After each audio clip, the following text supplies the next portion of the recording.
$200,000 going once. The auctioneer's voice reverberated through the historic Pemberton Bank building as Maria Santos stood in scuffed work boots and faded jeans, her weathered hands clutching a futile $15,000 cashier's check. Everything she had left after 3 years of fighting to save Verde Valley Ranch. The elegant crowd of real estate investors and development companies snickered openly at her pathetic attempt, their designer suits and polished shoes marking her as an intruder. In this world of high finance, just as the auctioneer raised his gavel for the final strike that would seal her fate, the heavy oak doors burst open with such force they slammed against the marble walls, and through them strode Patricia Kingston, president of Cornerstone First National Bank, her presence commanding immediate silence as she announced, "This auction is hereby suspended, pending investigation of fraudulent practices." Before we jump back in, tell us where you're tuning in from, and if this story touches you, make sure you're subscribed, because tomorrow I've saved something extra special for you. Maria had arrived at the Pemberton Bank auction house 3 hours early, hoping to mentally prepare herself for what felt like a public execution. She'd driven the 60 miles from Verde Valley in her battered 1995 Toyota pickup, the same truck her late husband Miguel had bought when they first moved to the ranch 15 years ago. The vehicle now sputtered and hesitated at every red light, mirroring her own mounting anxiety about the day ahead. The auction house occupied the ground floor of what locals called Bankers Row, a stretch of century-old buildings in downtown Phoenix that had once housed the city's most prestigious financial institutions. Pemberton Bank had been converted to an event space after its collapse during the 2008 crisis, and now served as the venue for high-stakes property auctions. The irony wasn't lost on Maria. A failed bank hosting auctions for failing farmers, she'd chosen to arrive early to avoid the inevitable stares and whispers that would greet her presence among the investors and speculators. Maria knew she didn't belong here, not with her sun-damaged skin and calloused hands that bore the evidence of 14-hour workdays. Her clothes, though clean and pressed, were clearly from discount stores, patched in places where ranch work had taken its toll. She'd even attempted to tame her unruly dark hair into a bun, though strands already escaped, framing a face that appeared older than her 36 years. The auction house's interior spoke of old money and established power. Soaring ceilings, adorned with elaborate crown molding, rose 20 feet above marble floors worn smooth by generations of footsteps. Massive chandeliers, each worth more than her annual crop yield, cast warm light over rows of mahogany chairs, already filling with the day's bidders. Oil paintings of stern-faced men in military uniforms and business suits lined the walls, their judgmental gazes following Maria as she found a seat in the back row, hoping to blend into the shadows. As the room filled, Maria recognized several faces from television and newspaper coverage of Phoenix's development boom. Richard Thornton, CEO of Desert Horizon Developments, entered with his entourage of suited lieutenants. He'd been systematically acquiring farmland throughout Maricopa County, converting agricultural properties into luxury housing developments. His company's logo, a stylized sun rising over mountains, had become synonymous with the death of family farming in the region. Margaret Whitmore arrived next, representing Silverton Capital Group, an investment firm that had pioneered the practice of farmland banking, buying agricultural properties during downturns and holding them until market conditions favored maximum profit. She moved through the crowd with the practiced grace of someone accustomed to commanding boardrooms, her silver hair perfectly coiffed, her black suit impeccably tailored. Maria's stomach churned as these titans of industry took their places. In the front rows, their presence alone intimidating smaller bidders into silence. She knew Verde Valley Ranch would attract significant attention, At 247 acres, it represented one of the last substantial agricultural properties within Phoenix's expanding urban boundary. The land's proximity to the proposed SkyTech Innovation Corridor, a massive development project promising to transform Phoenix into a technology hub, had made it a prime target for developers. 3 years ago, when Miguel's brain aneurysm had struck without warning, Maria had believed she could continue operating the ranch alone. They'd specialized in organic produce, supplying local restaurants and farmers' markets with heritage vegetables and artisanal herbs. The land had been productive, their business plan solid, their future seemingly secure, but grief and inexperience had taken their toll. Without Miguel's mechanical expertise, equipment failures had become catastrophic expenses. A late frost destroyed their spring crops, followed by an unusually dry summer that devastated their irrigation-dependent fields. When their primary water rights came up for renewal, the cost had unexpectedly tripled. Later investigation would reveal this was part of a broader pattern targeting vulnerable farms in the area. The final blow came when Agricultural Finance Corporation, the lender who had inherited their mortgage after several bank mergers, suddenly called in their loan. The terms, which had been stable for a decade, were altered, citing changed risk. Assessment parameters. Monthly payments doubled overnight, late fees accumulated rapidly.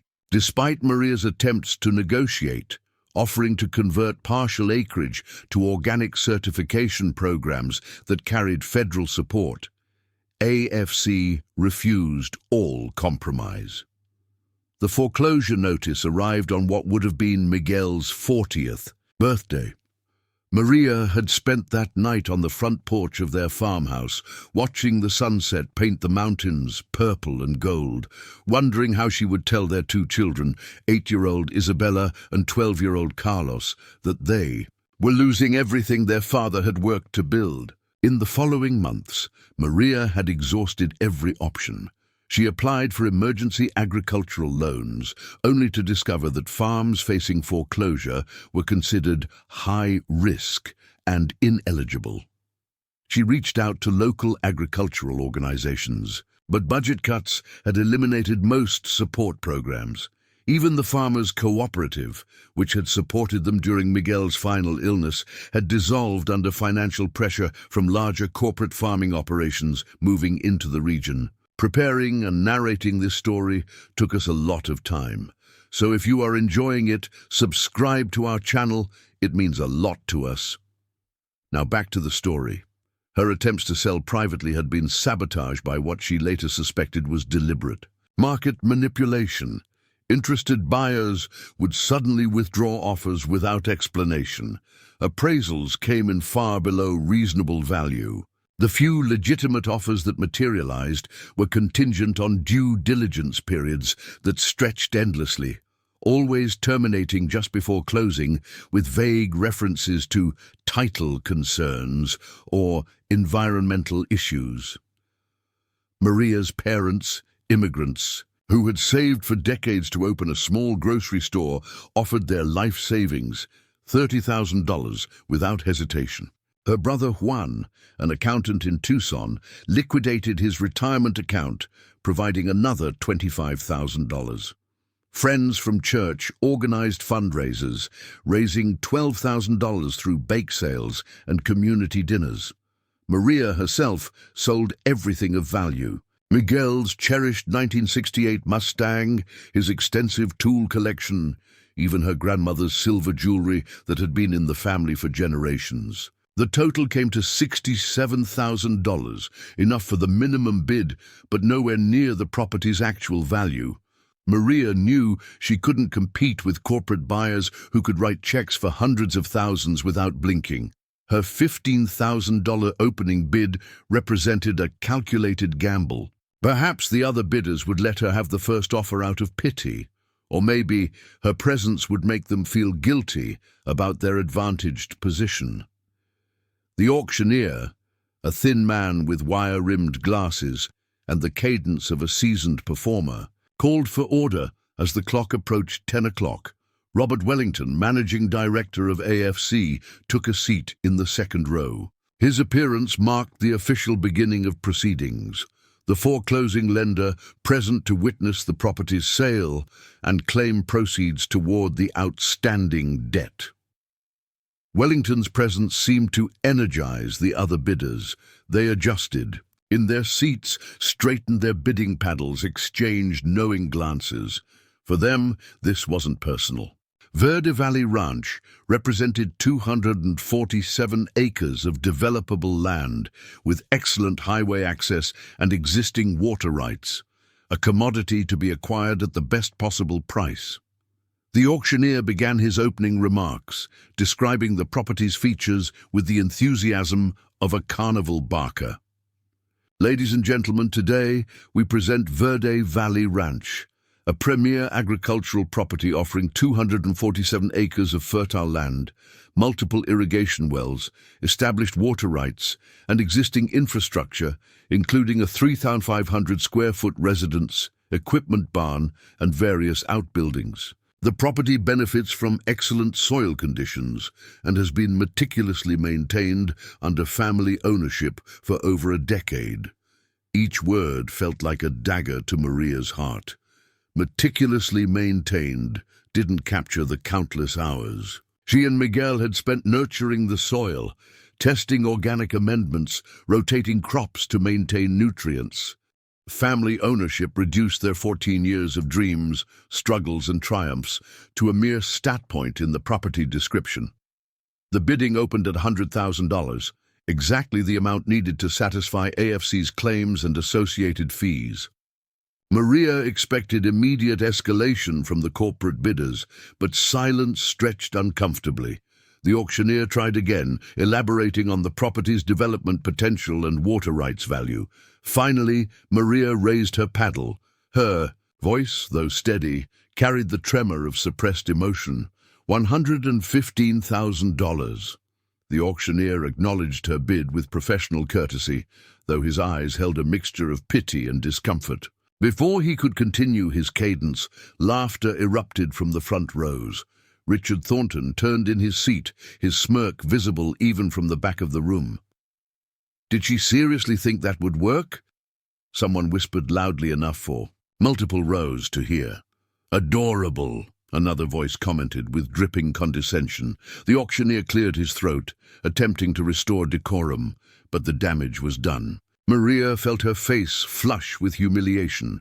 The snickers continued as others joined in the mockery. "Perhaps she could offer to throw in some fresh vegetables," Thornton remarked to general laughter. Margaret Whitmore, maintaining a facade of professionalism, raised her paddle. $200,000. The bid jump was clearly intended to establish dominance and discourage any serious challenge from Maria's direction. It worked.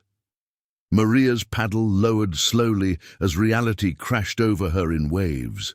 She'd known this would likely be the outcome, but experiencing the public humiliation of her inadequacy struck differently than anticipating it. 200,000 going once, the auctioneer announced, his voice carrying the certainty of an impending conclusion. Maria's mind raced through fragments of memories. Miguel teaching Carlos how to operate the tractor. Isabella collecting eggs from their small chicken coop, her face beaming with pride. Sunday afternoon conversations about expanding their organic garden operation, importing herbs from Mexico, starting a small farmer's market. 200,000 going twice. The auctioneer raised his gavel, the polished wood gleaming under the chandelier light. Maria's eyes fixed on that simple wooden hammer that held the power to shatter her family's future. The crowd fell silent, in anticipation of the formality's completion. Through her blurred vision, Maria noticed movement near the entrance doors. Several people turned, distracted by something just beyond her field of view. The auctioneer, focused on his duty, continued, raising the gavel. Then the doors exploded open. They crashed against the marble walls with enough force to create echoes that reverberated through the high-ceilinged space. Every head in the room turned toward the sudden intrusion. Maria, like the others, found herself staring at the figure. Silhouetted in the doorway, Patricia Kingston, president of Cornerstone First National Bank, stood framed by morning sunlight streaming through the entrance. Her silver suit and steel-grey hair caught the light, creating an almost ethereal effect. Despite being in her early 60s, Kingston moved with the purpose and energy of someone half her age as she strode into the room. "This auction is hereby suspended pending investigation of fraudulent practices related to this foreclosure," she announced, her voice cutting through the stunned silence with crisp authority. The weight of her words landed like physical blows throughout the room. Wellington shot to his feet, his previously confident posture dissolving into defensive rigidity. Thornton's smirk vanished, replaced by a look of calculation as he tried to assess this unexpected development. Kingston's gaze swept the room before settling on Wellington. "Mr. Wellington, I'll need you to surrender all documentation related to Verde Valley Ranch immediately. My legal team will be arriving momentarily to begin preliminary investigations." Maria's mind struggled to process the scene unfolding before her. Patricia Kingston was legendary in Arizona banking circles, known as Iron Pat for her unwavering principles and fierce independent streak. She had built Cornerstone First National from a single branch to a respected regional institution. Her reputation for ethical banking and community focus made her a pariah among the larger financial institutions that dominated Phoenix's banking sector. What was she doing here? How did she know about the auction? Most importantly, why was she intervening in a completed foreclosure process? The auctioneer, visibly flustered, attempted to regain control. "Madam, with all due respect, this is a legally sanctioned foreclosure auction. Agricultural Finance Corporation has properly filed all necessary documents. I must continue proceedings." Kingston's steady gaze fixed on the auctioneer with the intensity of a laser. "Mr. Harrison, I suggest you consult your legal counsel before continuing. The documentation AFC filed contains multiple discrepancies that may constitute fraud. If you proceed with this auction in the face of potential legal violations, you expose yourself and your firm to significant liability." The threat hung in the air, powerful in its implications rather than its volume. Harrison's face paled as he weighed the risks of challenging the most respected banking executive in Arizona against completing a routine foreclosure auction. Wellington attempted to regain initiative. "This is preposterous. AFC's foreclosure procedures have been reviewed by our legal department. Ms. Kingston's accusations are baseless and appear designed to interfere with legitimate business operations." "Then you'll have no objection to full disclosure of your loan modification records for Verde Valley Ranch," Kingston countered smoothly, "including the internal memos discussing strategic deployment of variable rate triggers in agricultural lending portfolios." Wellington's face transformed from indignant to ashen in seconds. The specific reference to internal memos suggested Kingston possessed detailed knowledge of AFC's practices, knowledge that could only come from insider information or thorough investigation. The other bidders stirred uneasily. Thornton and Whitmore exchanged glances, silently communicating their recognition that this development could have implications beyond a single property auction. If questionable foreclosure practices were exposed, it could trigger reviews of other recent agricultural acquisitions. Maria remained frozen in her seat, overwhelmed by the sudden reversal of her circumstances. Minutes ago, she had been facing the complete loss of her family's legacy and future. Now the most powerful banker in Arizona was apparently challenging the very foreclosure that had driven her to this humiliating moment. Kingston's team arrived as promised, 3 attorneys in expensive suits carrying boxes of documentation. They moved with practiced efficiency, setting up a makeshift station at a side table and arranging papers with systematic precision. For the record, one of the attorneys announced, Cornerstone First National Bank has filed emergency injunctions with Maricopa County Superior Court to halt this and 17 other AFC foreclosure proceedings pending investigation into predatory lending practices targeting agricultural properties. The number 17 resonated through the room. 17 properties meant 17 families facing similar circumstances. The scope suggested systematic rather than isolated issues, exactly the kind of pattern that could trigger regulatory intervention and public scandal. Wellington's phone began buzzing insistently. He stepped away from the front row, his hushed conversation punctuated by increasingly agitated gestures. Other corporate representatives also received calls, their expressions growing more concerned as information filtered through their networks. Maria watched the organized chaos with growing comprehension. This wasn't random. Kingston's intervention represented the culmination of extensive preparation and investigation. Every detail, from the timing of her entrance to the specific legal threats, had been carefully orchestrated for maximum impact. Ms. Santos, Kingston addressed her directly for the first time, her tone softening slightly though maintaining its authoritative core. I apologize for the theatrical nature of this intervention. Your case was brought to my attention 2 weeks ago, and our investigation uncovered patterns that demanded immediate action. 2 weeks ago, Maria tried to recall what might have triggered Cornerstone's interest in her situation. Had it been her interview with the local news station about the challenges facing small farms, her emotional testimony before the County Agricultural Board, perhaps one of the many letters she'd written to anyone who might offer assistance had finally reached sympathetic eyes.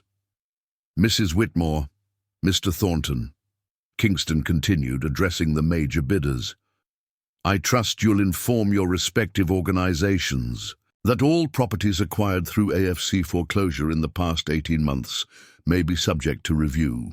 Any development projects based on potentially fraudulent acquisitions could face significant legal challenges. The threat was clear.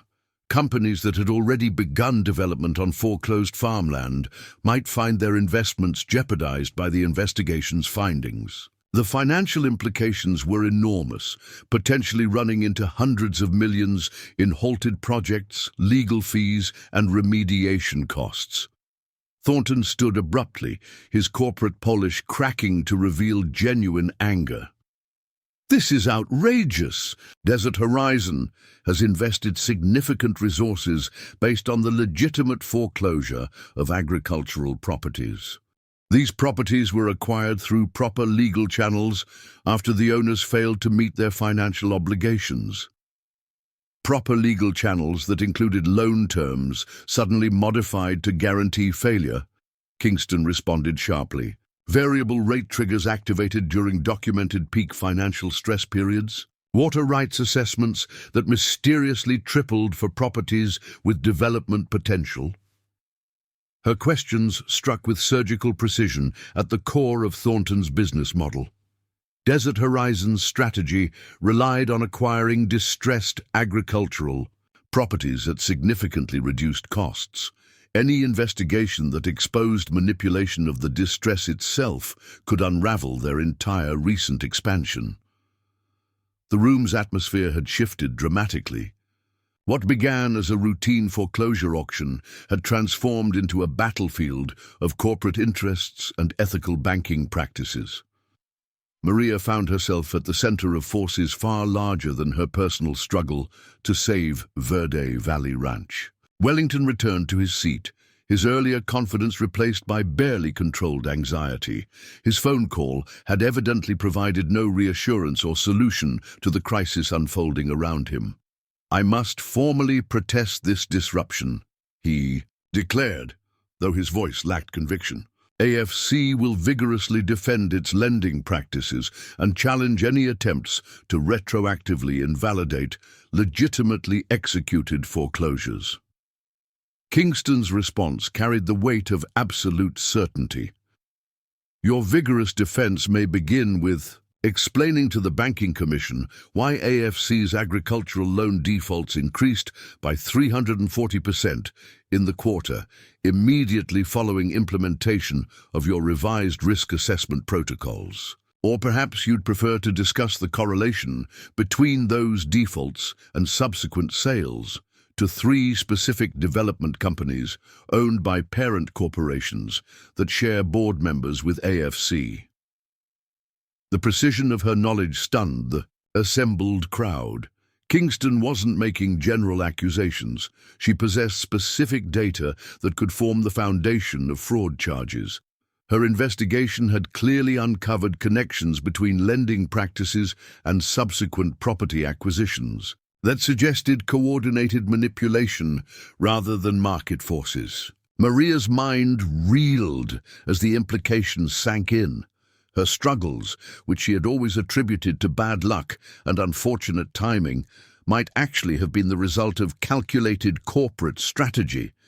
The mysterious increase in water rights, fees, the sudden loan modification, even the failed private sale attempts, all could potentially be traced to a larger scheme designed to force farmland onto the market.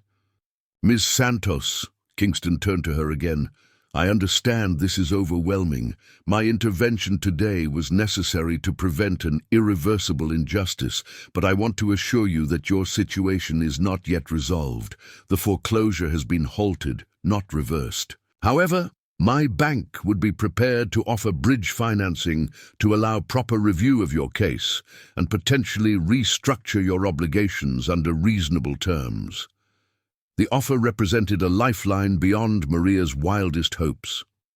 Bridge financing could provide breathing room to stabilize Verde Valley Ranch operations while legal challenges proceeded.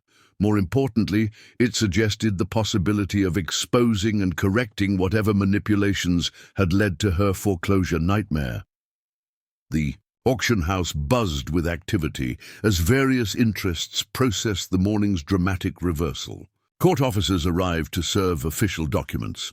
Reporters, somehow alerted to the developing story, began gathering outside the grand windows.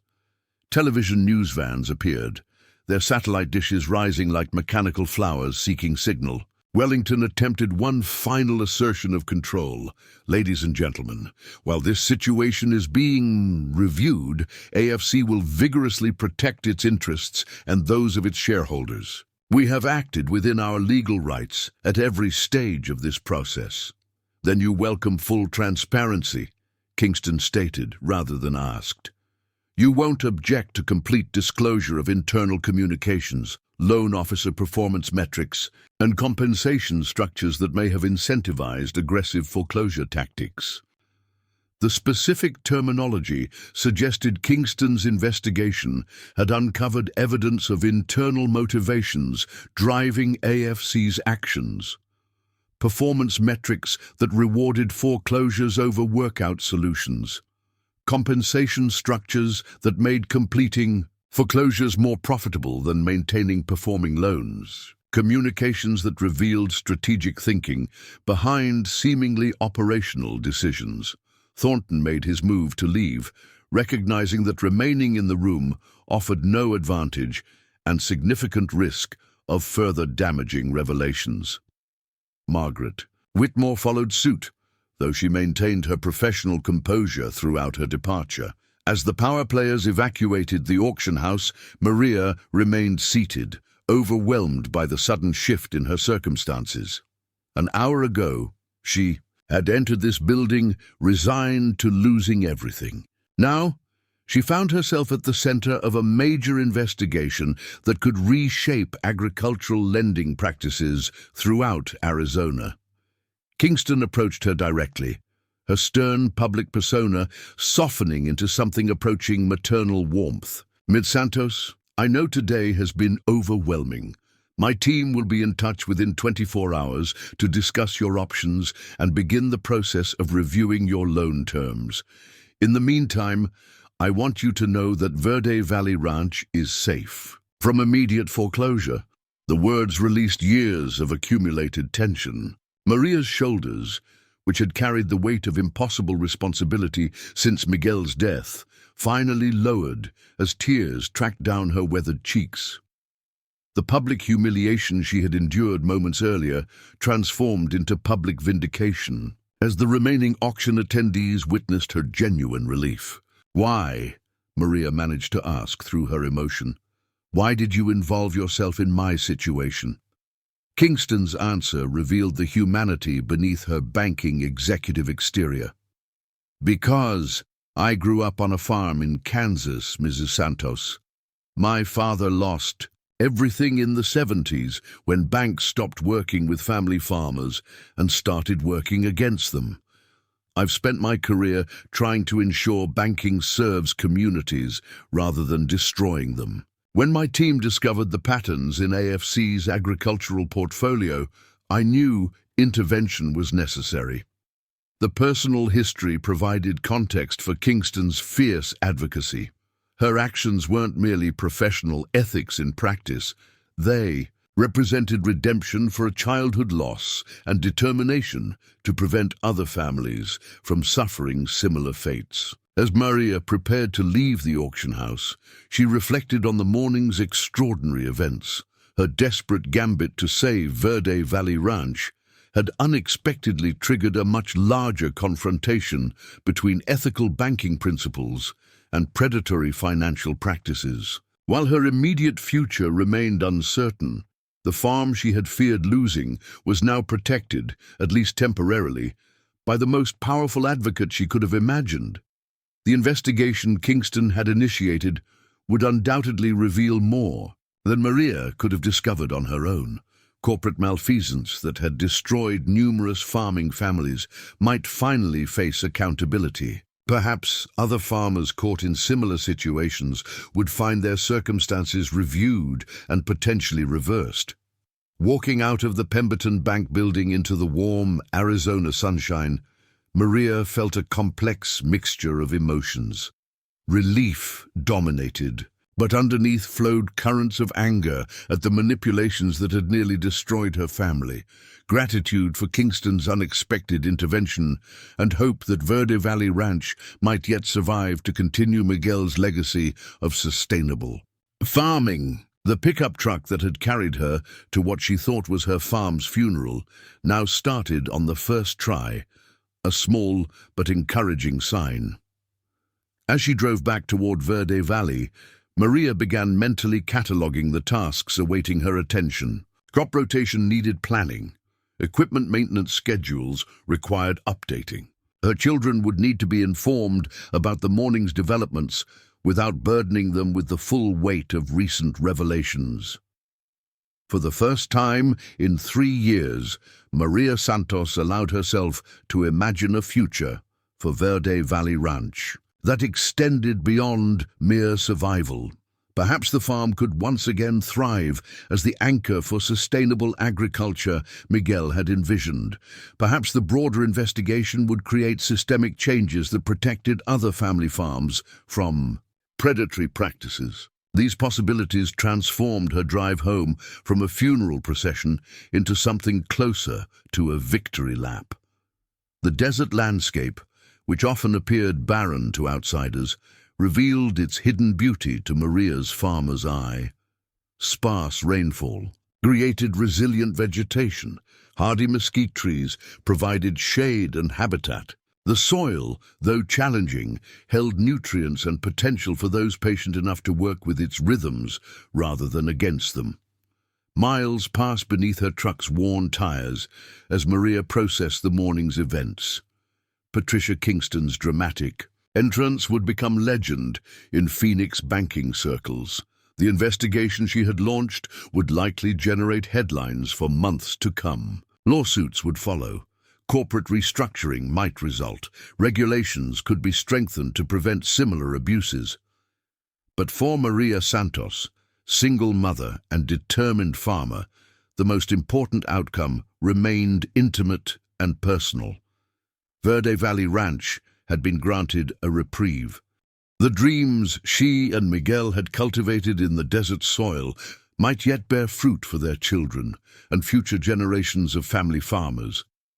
As the familiar outlines of her property appeared on the horizon, Maria whispered a prayer of gratitude for unexpected allies, for justice's unpredictable timing, and for second chances that arrived in the most dramatic moments of despair. The red oak door of her farmhouse had never felt heavier than the moment Maria pressed her palm against its weathered surface later that afternoon.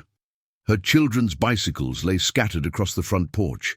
Carlos's mountain bike with its flat rear tire he'd been meaning to fix, and Isabella's smaller purple one adorned with handlebar streamers that caught the desert wind. These simple remnants of normal life seemed almost foreign after the morning's extraordinary events at the auction house. Inside, the familiar scent of tortillas and fresh cilantro drifted from the kitchen where her mother, Maria Santos, was preparing an early dinner. At 72, Elena moved with the practiced efficiency of someone who had spent decades feeding a family while managing her own small grocery business. She turned at the sound of Maria's entrance, her weathered face immediately reading the complex emotions her daughter carried. "Mija," Elena said softly, setting down her wooden spatula, "what happened at the—" "Mama," Maria interrupted, her voice carrying a tremor between exhaustion and disbelief. I think we might actually keep the farm." The words hung in the air, too precious and fragile to be fully embraced yet. Elena crossed herself quickly, then pulled Maria into a tight embrace that smelled of cumin and decades of unconditional love.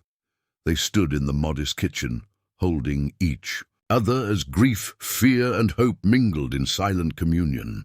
"Tell me everything," Elena whispered when they finally separated.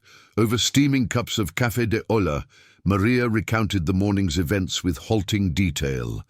The planned humiliation, the mocking laughter of the corporate bidders, Patricia Kingston's dramatic entrance, the investigation, the temporary reprieve. Elena listened intently, occasionally gasping or crossing herself at particularly dramatic moments. "Ay, Dios mío," Elena murmured when Maria described Kingston's specific accusations against Agricultural Finance Corporation. "This explains so much. Remember when our store's credit line was suddenly altered after Papa's stroke? We thought it was just bad timing." The parallel struck Maria powerfully. These patterns of financial manipulation had touched multiple generations of their family, targeting moments of vulnerability with precision. The small grocery store had survived Papa's medical crisis, but barely, and only through Elena's fierce determination and community support. "Where are Carlos and Isabella?" Maria asked, realizing their usual after-school chaos was notably absent. "Carlos is helping Juan patch the irrigation line that burst yesterday. Isabella is collecting eggs and doing her homework in the coop. She likes the quiet there." Elena paused meaningfully. "They've been worried, Mija. Children sense when parents are drowning, even when we don't speak the worry aloud." The observation carried Elena's particular brand of wisdom, gentle but uncompromising in its truth. Maria had tried to shield her children from the farm's financial crisis, maintaining routines and projecting optimism. But stress seeps through household walls like termite damage, invisible until structural weakness reveals itself. Before Maria could respond, the distinctive sound of her brother Juan's truck rumbled into the driveway. Moments later, the screen door slammed open with enough force to rattle its frame, heralding the entrance of Juan Santos and his 12-year-old nephew Carlos. "Tia Maria!" Carlos shouted, his clothes dusted with dried mud and sweat beading, his forehead from afternoon labor. Uncle Juan says the irrigation system is running at 87% efficiency now. He engineered a valve bypass that— Easy, hee-ho, Juan interrupted with a laugh, ruffling his nephew's dark hair. At 38, Juan resembled a slightly softer version of Miguel. Same strong jaw, same gentle eyes, but without the farmer's constant sun damage and physical wear. His accounting practice in Tucson had protected him from Arizona's harsher elements, though he'd spent countless weekends these past years helping maintain Verde Valley Ranch's operations. Tell him about the pressure sensors, Carlos insisted, his excitement infectious. The boy had inherited Miguel's mechanical aptitude and love for understanding how systems worked. At 12, he could diagnose tractor problems better than many experienced farmers. Later, Carlos, your mother has news about the auction. Juan's expression grew serious as he studied Maria's face. What happened? We heard rumors about Patricia Kingston stopping the sale. The rumors barely scratch the surface, Maria began, then launched into another recounting of the morning's events. Juan's accounting mind focused immediately on the financial implications, interrupting with questions about specific loan modifications, interest rate calculations, and fee structures that had buried them in debt. Variable rate triggers linked to market futures, not actual crop performance? Juan's voice rose with professional outrage. That's predatory lending 101. If they implemented similar structures across their agricultural portfolio, they've potentially violated multiple banking regulations. The validation from her brother, trained in financial law and ethics, strengthened Maria's growing understanding that her family's struggles hadn't been failures of farming skill or business acumen. They'd been victims of systematic exploitation, designed to separate farmers from their land. Where's Isabella? She asked, suddenly needing to gather her entire family close. In the chicken coop with her homework, Carlos answered. She's been spending lots of time there lately, says it helps her think. Go get her, Maria requested. We need to talk as a family. As Carlos trotted toward the chicken coop, Juan moved closer to Maria. Before he returns with Isabella, tell me straight, what happens now? A reprieve isn't a solution. Kingston's investigation could take months. We'll need a real plan. The question cut to the heart of Maria's remaining anxiety. Kingston's intervention had saved Verde Valley Ranch from immediate seizure, but the underlying financial crisis remained. Bridge financing might provide breathing room, but without addressing the fundamental debt restructuring or finding sustainable income streams, they'd merely be delaying the inevitable. I was thinking, Maria began slowly, testing the idea aloud, what if we pivoted more aggressively toward agritourism? Miguel always resisted it, thought it diluted our farming mission, but maybe it's time to embrace a hybrid model. Juan nodded. Encouragingly, farm-to-table experiences, educational workshops, seasonal events, tourist revenue could offset crop uncertainty. And there's the organic certification Miguel started but never completed, Elena added, surprising them both. With her engagement in the conversation, that premium market positioning could justify higher prices. Before they could develop the ideas further, Isabella burst through the back door, Carlos trailing behind. Their 8-year-old daughter possessed Miguel's serious nature and Maria's fierce determination.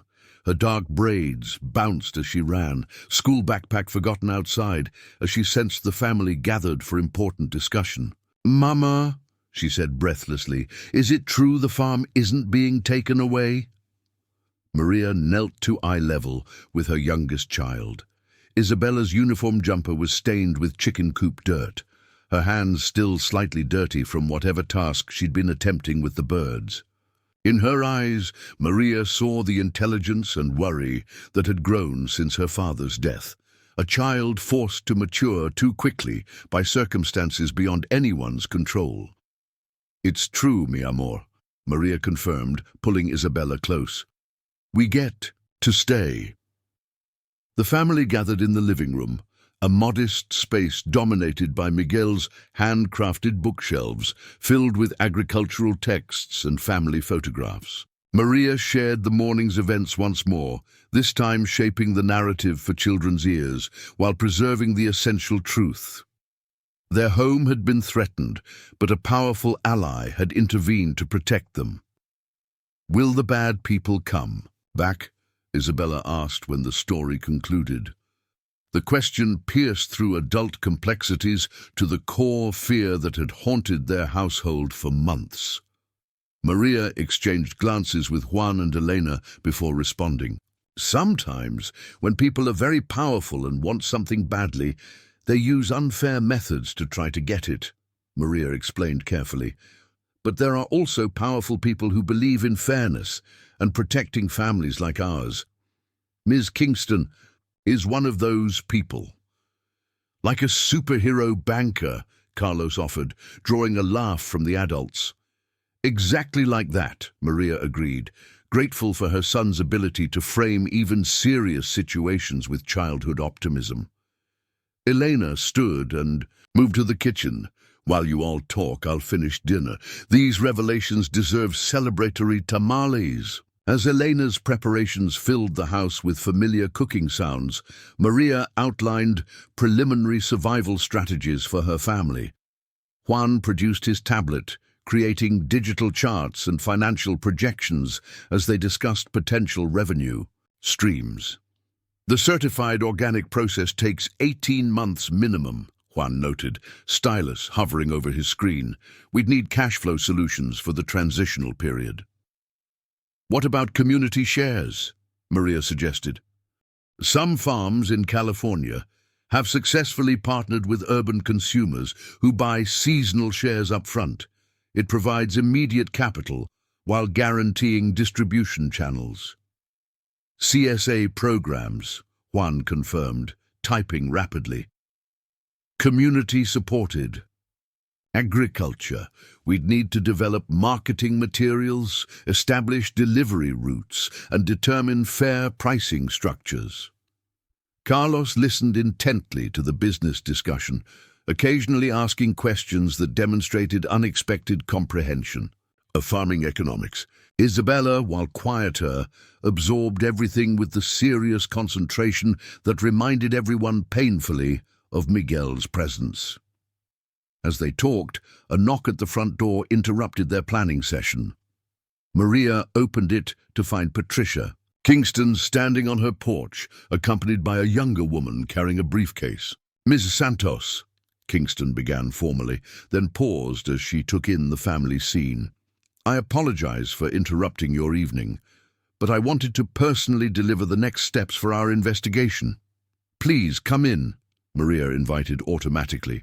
Despite her surprise at the banking executive's unannounced visit, Kingston entered with the same commanding presence she'd displayed at the auction house, but here, in the humble farmhouse setting, her humanity showed more clearly. She accepted Elena's offer of coffee with genuine gratitude, complimenting the children on their well-mannered greetings.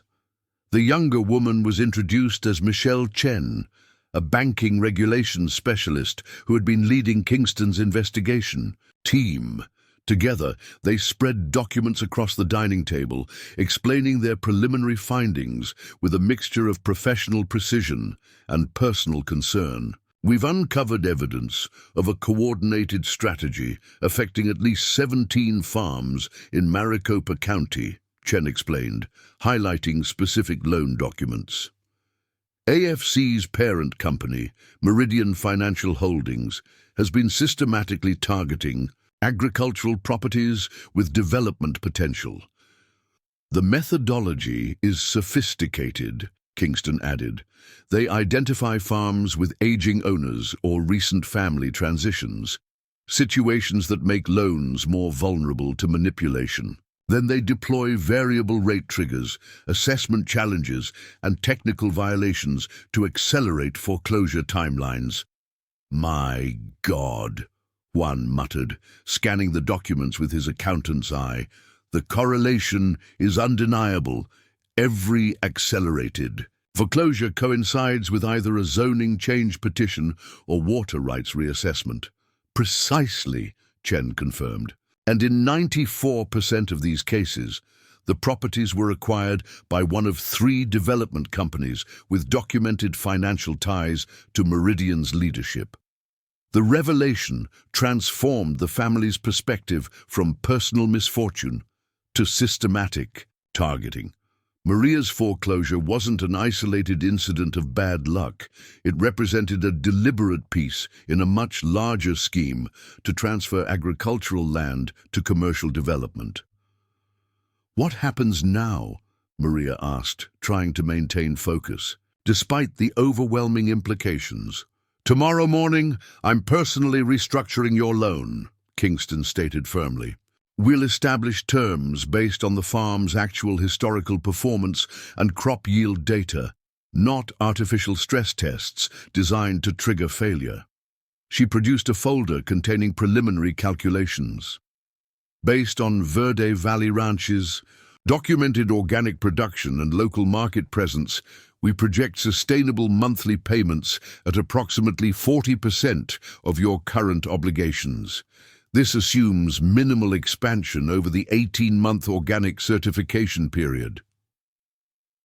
The numbers brought tears to Maria's eyes. For 3 years, she'd been treading water, struggling to meet payments that consumed nearly 75% of the farm's gross income. The proposed restructuring would allow not just survival, but actual operational capacity. Additionally, Chen continued, Cornerstone is prepared to offer a matching grant program for farms transitioning to certified organic production.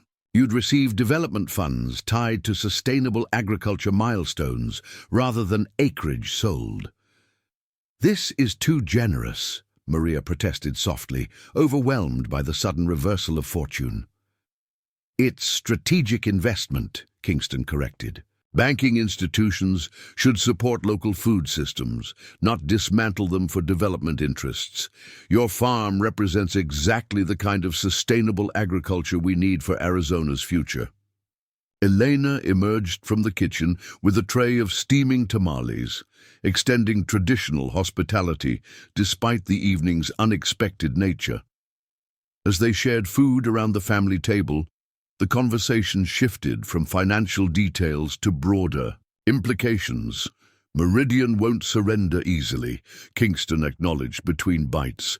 "They have significant political connections and substantial legal resources. The investigation I've initiated will trigger pushback." "You're putting yourself at risk," Maria realized aloud. "Your bank, your reputation, all to protect farms you have no obligation to help." Kingston set down her fork, her expression thoughtful. "When I started Cornerstone 25 years ago, I made a promise to myself and to this community. Banking should strengthen local economies, not extract their resources. Every farm we save keeps food dollars circulating locally. Every family that stays creates stability for the next generation." She gestured around the modest dining room, its walls decorated with children's artwork and family photographs. "This is what real bank security looks like. Not marble lobbies and corporate mergers, but families anchored to productive land." The philosophical foundation of Kingston's banking practice resonated deeply with Maria's own values. Miguel had often spoken similarly about farming's deeper purpose beyond profit, the responsibility to steward land, sustain community, and preserve knowledge for future generations. "There's something else," Chen interjected, producing additional documents. "Our investigation uncovered that Meridian has been manipulating water rights data in coordination with certain county officials. They've been artificially inflating usage assessments to pressure farms into selling rights independently of the land." The revelation explained the mysterious tripling of water fees that had accelerated Verde Valley Ranch's financial crisis. Juan immediately began calculating the excess payments, his anger growing as the numbers mounted. "That's over $40,000 in unauthorized fees across 2 years, he concluded grimly. and that's just for this property.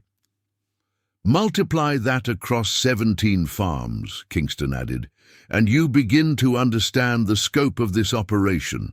We're not just looking at unethical banking practices.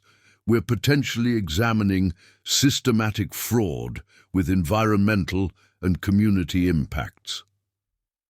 The gravity of the situation settled over the family dinner table. Their personal struggle had revealed connections to a much larger pattern of institutional corruption that threatened the entire agricultural ecosystem of central Arizona. "What can we do to help?" Carlos asked unexpectedly, his 12-year-old, voice earnest with determination. Kingston smiled at the boy, who had his father's serious demeanor. "The best thing your family can do is survive and thrive. Successfully farm this land using sustainable practices. Prove that family agriculture has a future in Arizona." After Kingston and Chen departed, promising to return with finalized loan documents the following day, the Santos family remained at the dinner table, processing the evening's revelations. "Papa would be proud," Carlos said thoughtfully, helping clear dishes. "He always said the land belonged to whoever respected it most." Maria paused in her cleanup, struck by her son's wisdom. The day's events had transformed from a story of near loss to one of moral victory. Kingston's intervention represented more than financial rescue. It symbolized the power of ethical action in the face of systemic corruption. That night, as Maria tucked Isabella into bed, her daughter asked, "Mama, will you teach me everything about farming so I can help save our land too?" The question, delivered with 8-year-old earnestness, carried profound implications. Isabella wasn't just asking about agricultural techniques. She was declaring her intention to become a steward of their family legacy. "Of course, mi amor," Maria promised, smoothing her daughter's braids. "Starting tomorrow, you'll learn why Miguel planted orange trees by the chicken coop, how to read soil health, and why certain vegetables grow better side by side." As Isabella drifted to sleep, Maria lingered in her daughter's room, reflecting on the day's transformation. The morning's despair had evolved into evening's cautious optimism. The farm they'd fought to save now represented something larger, a test case for whether family agriculture could resist corporate encroachment.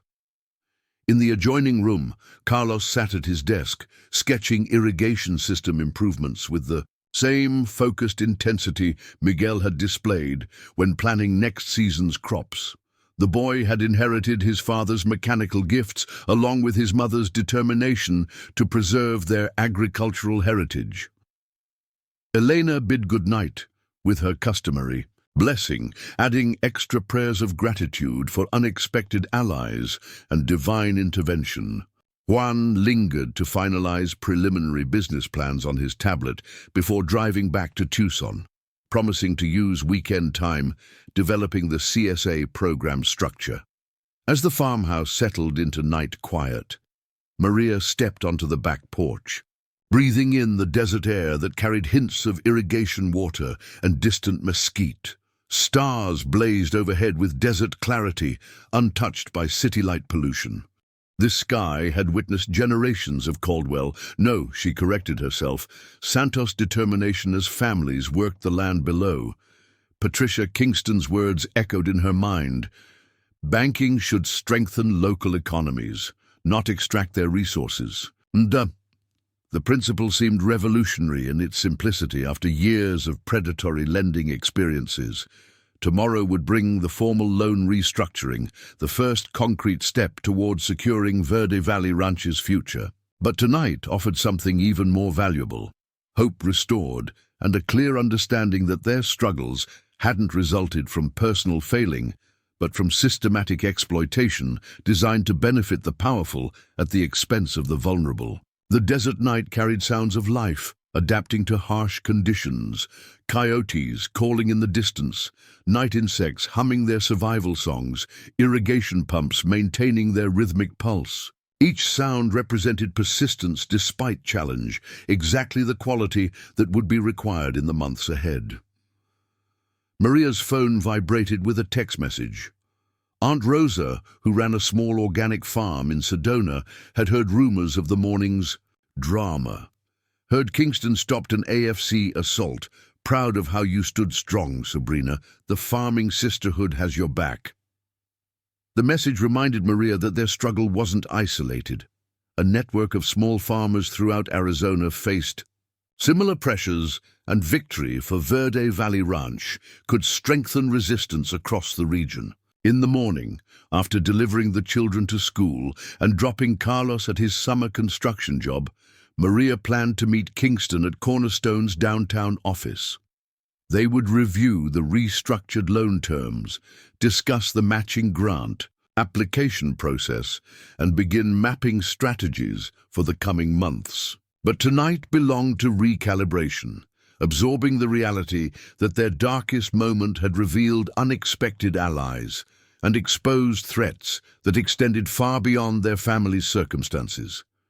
Patricia Kingston's intervention had not only saved Verde Valley Ranch, but potentially disrupted an entire system of exploitation that had claimed numerous other farms. As Maria prepared for bed, she paused at Miguel's photograph on her dresser.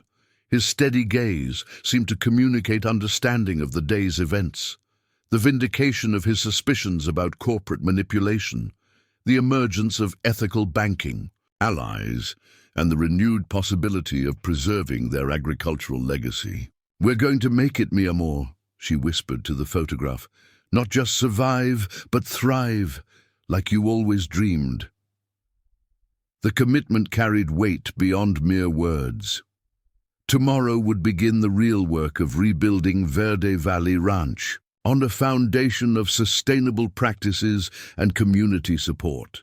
But tonight, for the first time in 3 years, Maria Santos fell asleep without the crushing weight of impending loss. The farm was safe, her children had hope, and powerful allies had emerged from unexpected quarters to challenge the forces that threatened their way of life. The morning sun painted the Phoenix skyline in shades of amber and gold as Maria navigated her pickup through downtown traffic toward Cornerstone First National Bank's headquarters. Unlike the sterile glass towers housing most financial institutions, Cornerstone occupied a beautifully restored 1920s building that maintained original Art Deco features while incorporating modern functionality. The lobby's copper ceiling and terrazzo floors spoke to craftsmanship and permanence, qualities increasingly rare in contemporary banking architecture.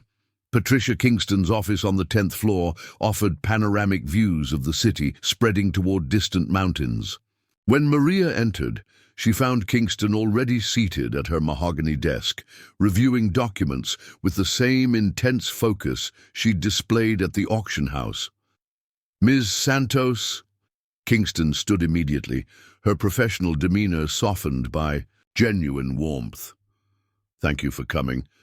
I want to discuss not just loan restructuring, but a comprehensive support program for family farms facing similar circumstances." Over the next 2 hours, Kingston outlined Cornerstone's revolutionary approach to agricultural lending.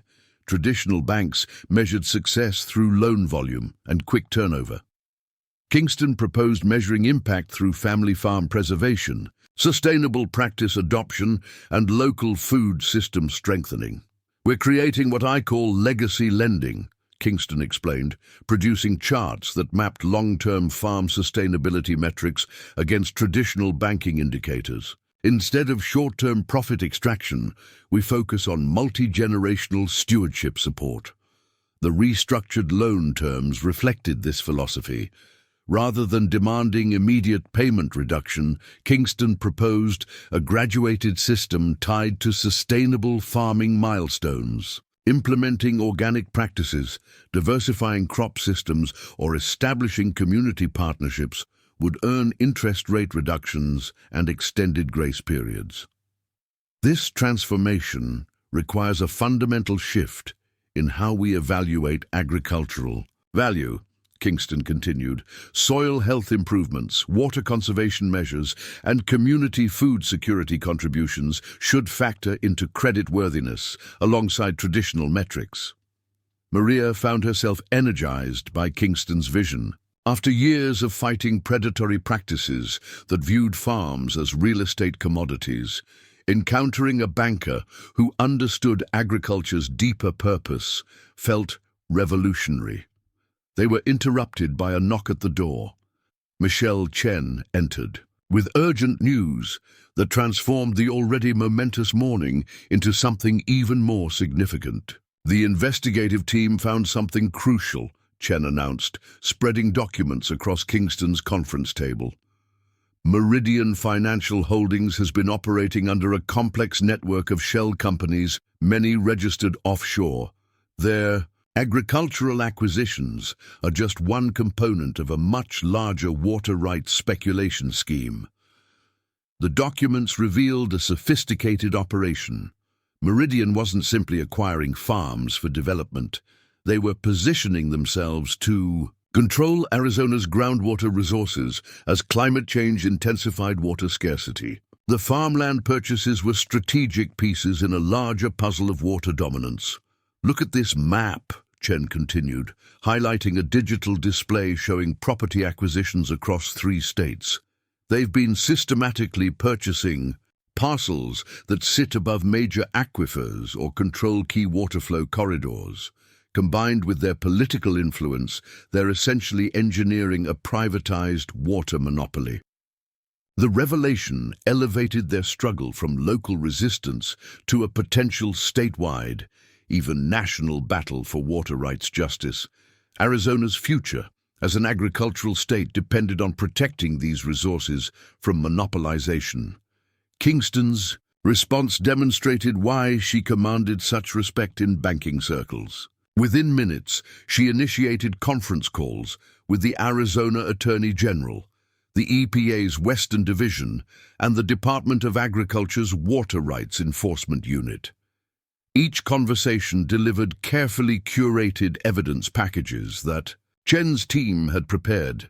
Mr. Brisebois, Kingston addressed the Deputy Attorney General directly, the evidence suggests violations of the Desert Water Banking Statute, the Groundwater Management Act, and potentially federal interstate commerce regulations. Meridian's acquisitions create an effective monopoly over critical water infrastructure. The legal implications were staggering. If proven, Meridian's scheme could result in civil penalties exceeding $100 million, criminal charges against executives, and mandatory divestiture of acquired water rights. More importantly, it could establish legal precedent preventing similar speculation schemes throughout the American West. After the calls concluded, Kingston turned to Maria with renewed determination. Your case has become the catalyst for a much larger reckoning. Verde Valley Ranch isn't just a family farm anymore. It's ground zero for the battle over Arizona's water future. The weight of this responsibility initially overwhelmed Maria. She'd entered this morning expecting to sign loan documents and secure her family's immediate survival. Instead, she found herself positioned at the center of an environmental and economic justice movement that could reshape agricultural policy across the Southwest. I don't know if I'm equipped for this kind of fight, Maria admitted, her customary confidence shaken by the expanded scope of their conflict. Kingston moved to the window, gazing out at the city below. 3 years ago, everyone said I was foolish to start a regional bank focused on ethical lending during a period of financial consolidation. They predicted Cornerstone would fail within 18 months. She turned back to Maria with fierce determination. I didn't build this institution to play it safe. I built it to prove that banking can be a force for justice. You've been fighting alone for your family's survival. Now you have allies with resources, expertise, and the moral conviction that your cause represents something essential about who we are as a society. The pep talk resonated deeply with Maria's core values: Miguel had often spoken about farming as more than occupation.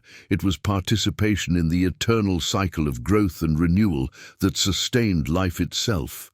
Protecting that capacity from commodification served interests far beyond individual farms.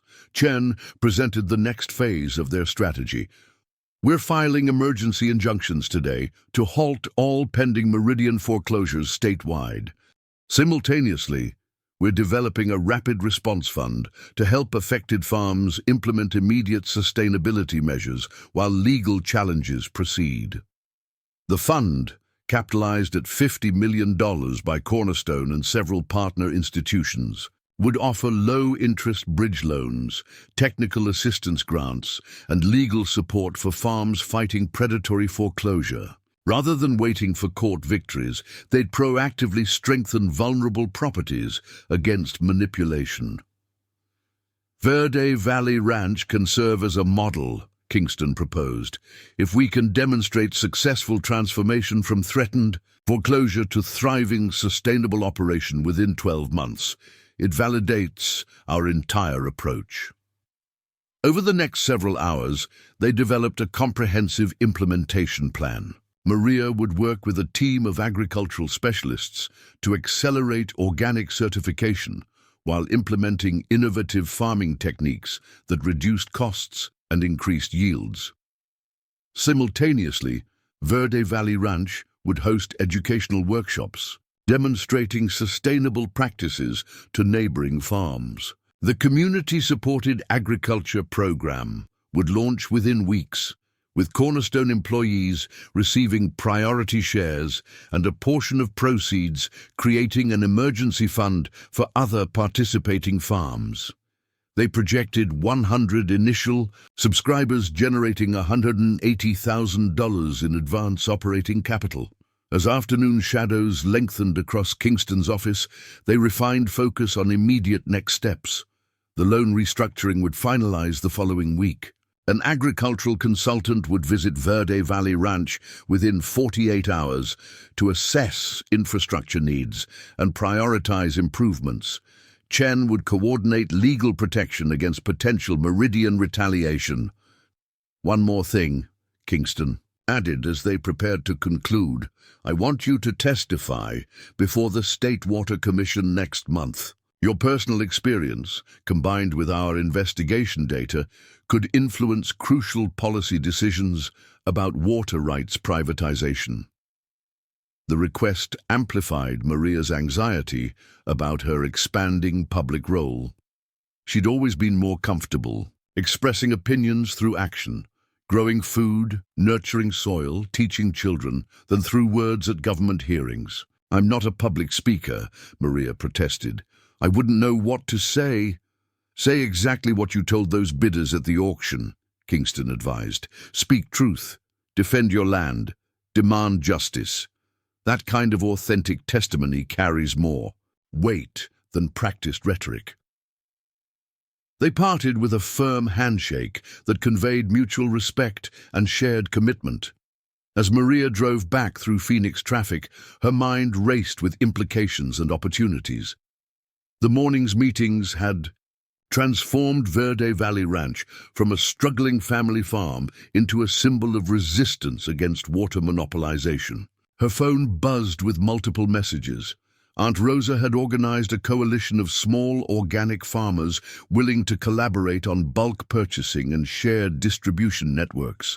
Father Michael from St. Joseph's Church offered the parish hall for CSA share pickup and community education events.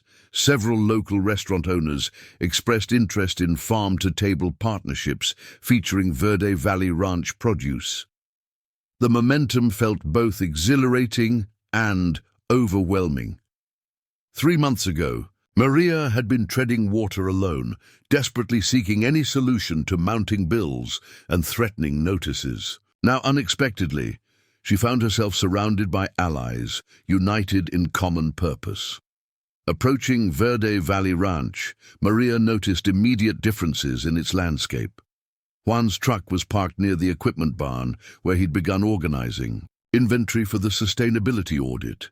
Elena worked in the expanded vegetable garden, showing Isabella proper companion planting techniques, while Carlos helped install drip irrigation upgrades. Her mother spotted Maria's arrival and hurried over, soil-stained hands gesturing excitedly. "Mija, the most wonderful thing happened while you were gone. Remember the Rodriguez family? They lost their farm near Tempe last year." Maria nodded, recalling the heartbreaking story of experienced farmers forced to sell after sudden loan modifications made payments impossible. "They called asking about renting some acreage," Elena continued. "They want to start small again, growing traditional Mexican vegetables for farmers' markets. With what you learned today about sharing resources, I told them we'd work something out." The spontaneous decision reflected instinctive community solidarity that had sustained rural life for generations. Rather than maximizing profit through high-value crops alone, sharing land with displaced farmers could strengthen both families while preserving agricultural knowledge. Inside the farmhouse, excitement permeated every conversation. Juan had discovered state grant programs supporting sustainable farming infrastructure that perfectly aligned with Cornerstone's matching funds. Carlos had researched irrigation technology, advances that could reduce water usage by 40% while improving crop yields. Isabella proudly displayed seed packets she'd organized for next season's planning, each labeled with planting dates and companion crops. As they gathered for an early family dinner, Maria shared the day's revelations about Meridian's water speculation scheme. The information contextualized their personal struggle within a broader environmental justice movement that threatened Arizona's agricultural future. "So they weren't just after our farm," Carlos summarized with his characteristic analytical precision. "They were after control of the underground water that could support hundreds of farms like ours." The understanding transformed his perspective on their situation. At 12, he grasped that defending Verde Valley Ranch served interests beyond family financial security. It protected community access to essential resources that sustained life in the desert. That evening, as desert stars emerged in the vast Arizona sky, Maria stood beside Miguel's memorial tree, a drought-resistant Aleppo pine they'd planted together the year before his death. Its branches had strengthened considerably, now providing shade for his favorite outdoor reading spot. "The fight's bigger than we imagined," she whispered to Miguel's memory. "Patricia Kingston sees what you always saw, that farms like ours protect more than crops. We're guardians of water, soil, community, standing against forces that view everything as commodity." The pine's branches rustled in the evening breeze, carrying scents of sage and desert rain. In this moment of quiet reflection, Maria realized that her journey from desperate auction bidder to water rights defender contained a broader narrative about the struggle to preserve human-scale agriculture in an era of corporate consolidation. Her phone rang with Patricia Kingston's personal number. The late-night call suggested urgency. "Maria," Kingston began without preamble, "I've just learned that Meridian's attorneys are filing for dismissal of our injunctions based on procedural grounds. They're using every legal maneuver to delay investigation and maintain acquisition momentum." The news challenged Maria's nascent optimism. Legal battles could stretch for years, while farms continued falling to foreclosure. Communities couldn't wait for justice's slow process. "What do we do?" Maria asked, grasping for direction. "We accelerate community organizing," Kingston declared. "Legal channels remain essential, but grassroots pressure creates political urgency. Tomorrow, I'm announcing Cornerstone's Family Farm Protection Initiative publicly. We need voices, farmers, consumers, environmental advocates, demanding change before the current legislative session ends." The strategy recognized that policy battles required both top-down legal action and bottom-up community mobilization. Banks could file injunctions and lawsuits, but only organized citizens could pressure legislators to strengthen agricultural protection laws. "I know you value privacy," Kingston continued, "but I'm asking you to become the public face of sustainable farming's resistance to corporate water grab. Your story, nearly losing everything, then discovering exploitation targeting multiple families, resonates with anyone who fears predatory financial institutions." The request pushed against Maria's natural inclination toward private perseverance. She'd always believed in leading through example rather than speeches, growing food rather than giving interviews. "I'll think about it," Maria temporized. "Fair enough," Kingston accepted. "But remember, silence protects the status quo. Change requires voices willing to break that silence regardless of personal comfort." After the call ended, Maria remained on the porch, contemplating the morning ahead. In less than 24 hours, her world had expanded from intimate family struggle to public advocacy for agricultural preservation and water rights justice. She recalled Miguel's funeral, where numerous farmers had shared stories of his quiet leadership, how he'd helped neighbors implement sustainable techniques, shared equipment during tough seasons, mentored young farmers exploring organic methods. His influence had spread through action, not words. But perhaps the current crisis demanded different tools. Corporate manipulation operated through legal obscurity and political influence. Countering such power might require public testimony that illuminated predatory practices for broader audiences. Her contemplation was interrupted by Carlos appearing at the screen door. "Mum, I finished that irrigation efficiency analysis. Want to see? If we implement the upgrades Uncle Juan suggested, we could save enough water to irrigate an additional 20 acres or share with the Rodriguez family's vegetable operation." His enthusiasm reflected engineering fascination combined with social purpose, exactly the perspective needed to address looming water challenges. Arizona's future required technical innovation serving community resilience rather than corporate profit. "Show me everything," Maria invited, grateful for her son's hopeful energy, "and explain how these systems could teach other farms to use less water while growing more food." Later, as the family prepared for bed, Maria gathered them in the living room. She explained Kingston's request for public advocacy and sought their perspective on accepting a more visible role in the growing movement. "Papa always said problems shared get smaller," Isabella offered solemnly. At 8, she possessed intuitive wisdom about community dynamics. "Maybe if you tell everyone about the mean companies, other families won't lose their farms." Carlos nodded supportively.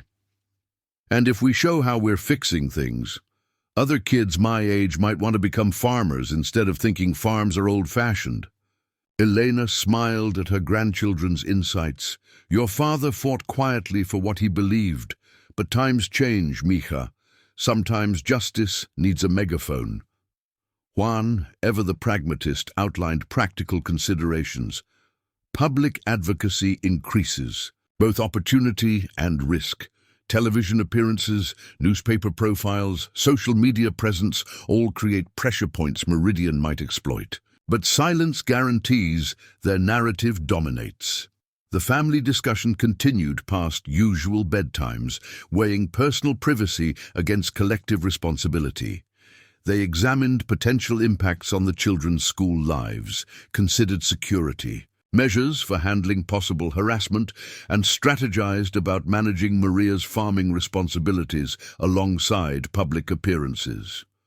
Dawn approached with decisions crystallizing. Maria would accept Kingston's invitation to become a public advocate for sustainable farming and water rights protection.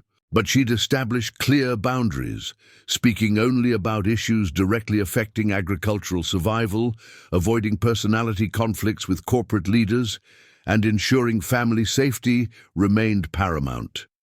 The choice represented evolution rather than revolution, Maria hadn't sought this role, but circumstances demanded adaptation, just as Verde Valley Ranch needed to embrace new farming techniques to survive changing conditions.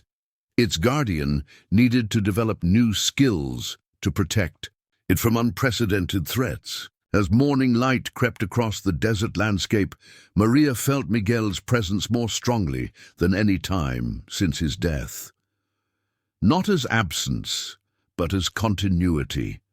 The values he'd lived, working with nature, supporting community, resisting exploitation, now demanded public expression in an era where private perseverance alone couldn't guarantee survival. She drafted her first public statement alongside breakfast preparation, combining practical farm experience with moral clarity. Rather than attacking individual companies, she'd focus on principles, family farms as essential infrastructure for food security, water rights as community resources rather than commodities, banking's responsibility to strengthen rather than extract from local economies. The words flowed naturally once she imagined speaking directly to fellow farmers facing similar pressures. No rhetoric or inflated language, just honest communication from one guardian of the land to others. By mid-morning, preparations accelerated. Cornerstone's public relations team arrived to discuss media training, while Kingston arranged initial interviews with sympathetic outlets focused on agricultural issues. The Rodriguez family visited to finalize land-sharing arrangements, bringing their own enthusiasm for cooperative farming models. Amid this activity, Maria maintained farming routines that anchored her sense of purpose. Morning irrigation checks, plant health assessments, soil pH testing, these tactile connections to agricultural fundamentals prevented the expanding advocacy role from overwhelming her primary identity as farmer and mother. The afternoon brought unexpected validation when Sheriff Martinez arrived with surprising news. After reviewing evidence Kingston's team had discovered, he'd launched a parallel investigation into potential criminal violations of state water law. Local law enforcement's engagement signaled growing recognition that Meridian's activities exceeded civil disputes into potentially fraudulent territory. The banking investigation uncovered falsified water usage reports, fabricated contamination claims, and evidence of officials accepting payments to expedite certain permits. Martinez explained gravely, "This extends beyond predatory lending into organized water rights fraud." His visit attracted attention from neighboring farmers who'd been monitoring Verde Valley Ranch's situation with combination of hope and skepticism. As Martinez departed, several remained to discuss forming a coalition to share information and resources for resisting similar pressure.